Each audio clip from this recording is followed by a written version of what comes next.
Pwede ko po ba mahiram yan? Ha? Pwede ko po ba mahiram yung baril nyo?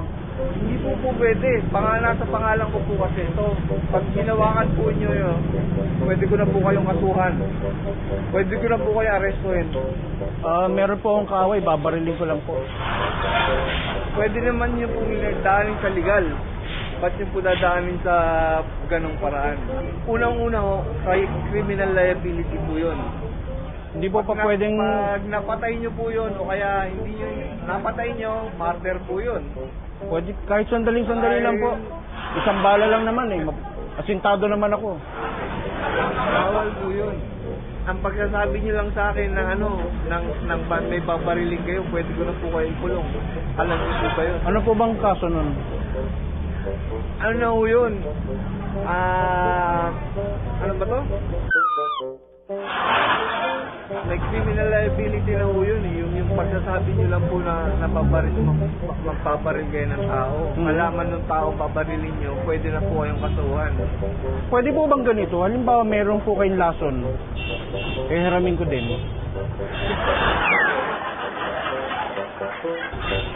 Ganito ho. Papakuha nyo yung tao. Kung may kasalanan yung tao na alam nyo, Hindi, ako po ang may kasalanan. Eh kung ipapabaril ko na lang sa inyo, tutulo ko na lang. Kung may kasalanan po yung tao, gusto po kayo ng barangay chairman nyo.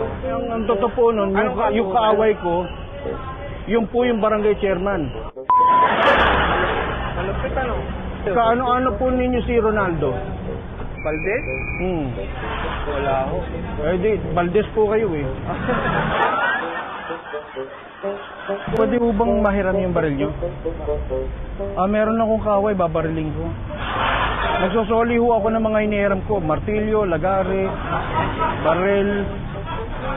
Sandali lang, kahit isang bala lang. Asintado naman ako eh. Hindi pag pinahiram mo kayo, para na rin sinisinting ano? Paano nagtatrabaho? Wala po. Dati po ako security guard. Kaya lang natanggal ako. Eh kasi nagpahiram ako ng baril eh.